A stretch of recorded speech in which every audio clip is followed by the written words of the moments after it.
What is good, y'all? It is Anime K here, and we are back with another video. And today I'm going to be talking about 5 people I think should be getting their own manga. Now, if you haven't watched my last video or you haven't heard the news, what have you been doing? What have you been doing?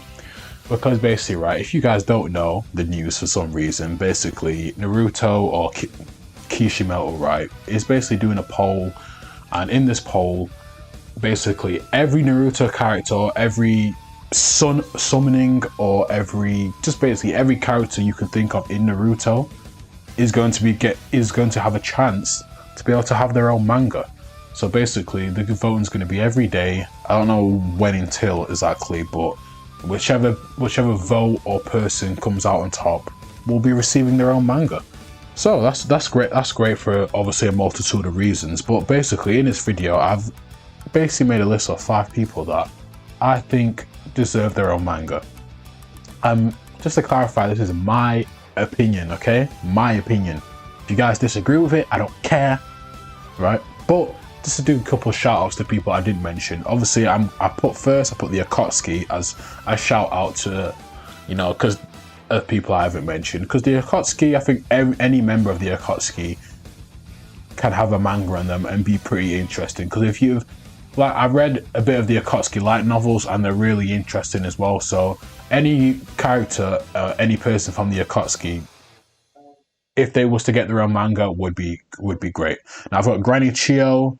I've got obviously Granny Chio because we learned a bit about her, but we know obviously she was the one that was making all the poisons during the Second Great Ninja War.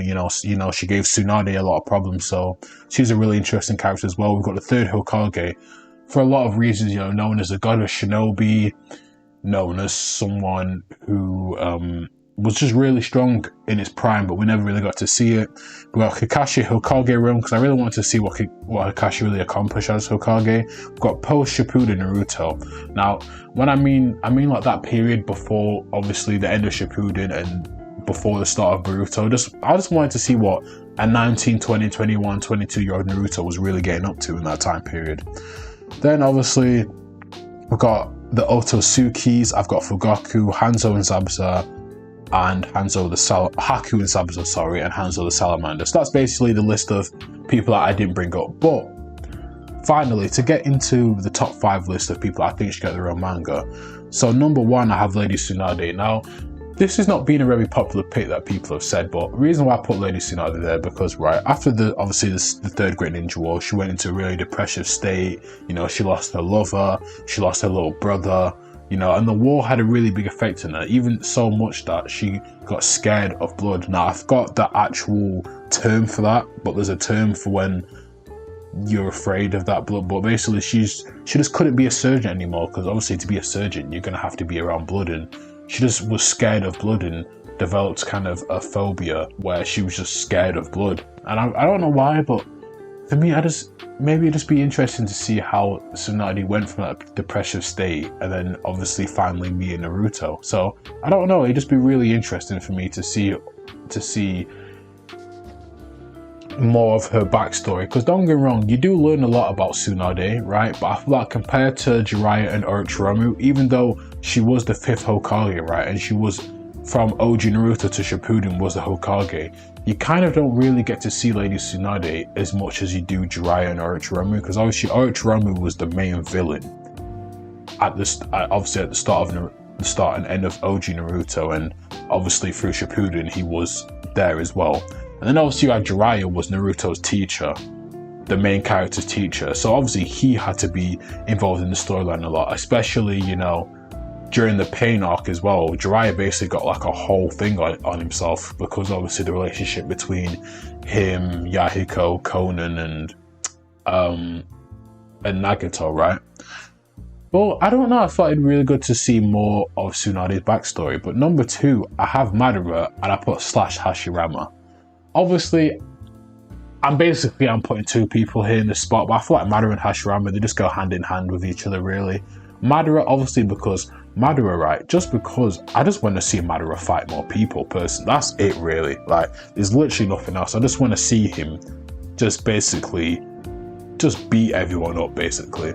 And also, if we do get a manga on Madara, I want to know what his MS abilities is, because I think Kishimoto finally needs to either think of something for him or give him an MS ability. And I feel like in this manga, if it was to be about Madara, we would get to see this, plus obviously the many fights that we've just not seen Madara not being animated or anything, obviously during the Warring States period as well, you know, just before the first Great Ninja War. So there's a lot of content there that could be done. And obviously with Hashirama, mainly it's how he died, because we don't know how he died. You know, there's a lot of speculations, there's a lot of theories, you know, that he died of chakra illness, or the fact that he would regenerate was like messing up his cells. So there's like something basically where, like, if you regenerate too much, it can, like, it's because obviously when you regenerate, it splits your cells up.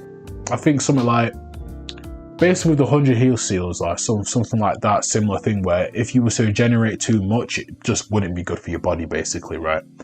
So I'd love to know how, obviously, see more of Madara's fights and know how Hashirama actually died, so we can finally put that to rest. Number 4, right, and this is one where people may like this pick, where really like this pick or really hate this pick, right? Depending on how they might really like it or really hate it. But I've got Sakura.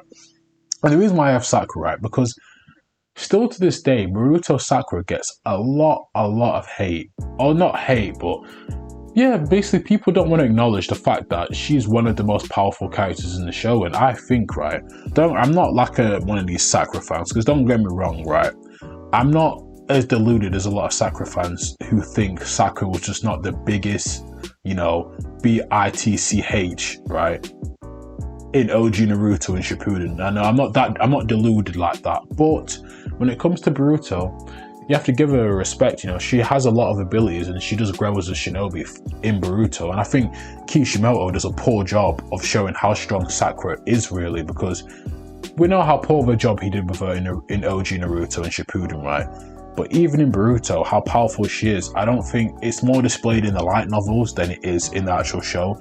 I feel like a lot of people don't know how strong Naruto Sakura really is.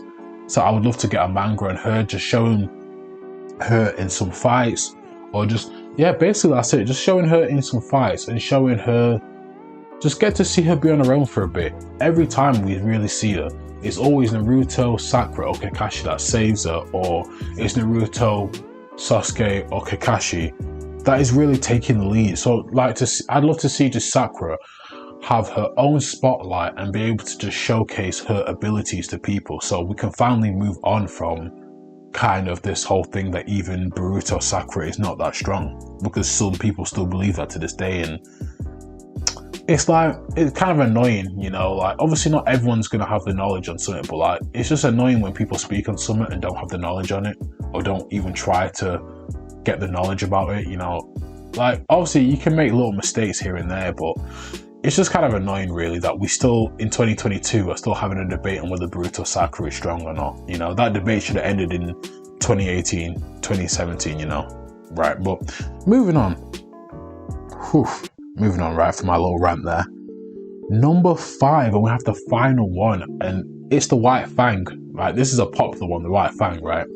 So obviously, if you don't know who the White Fang is, his name is Sakumo Hatake, and he's Kakashi's dad. And this, if there's ever been a character that's been more hyped up but never been shown to the public how strong, like never like been able to see their actual abilities, it has to be Sakumo Hatake.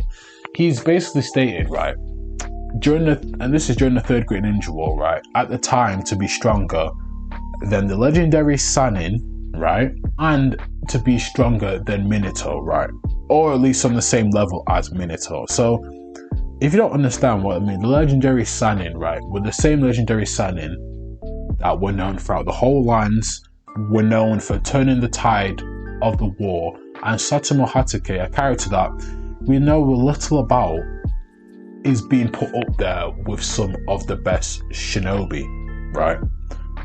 So look, I just think, look, he's the perfect person to have a manga run, if not other characters, right? But he's one of the most perfect characters where he deserves his own manga, and he deserves to just show his abilities. And you know, with Sakumo Hatake, so many people have made videos on him, right? And I don't think there's much I can really say about him, but I just think, look, for obvious reasons, he deserves his own manga, and he deserves to be shown and and we deserve to see how strong Sakumo Hatake was, right?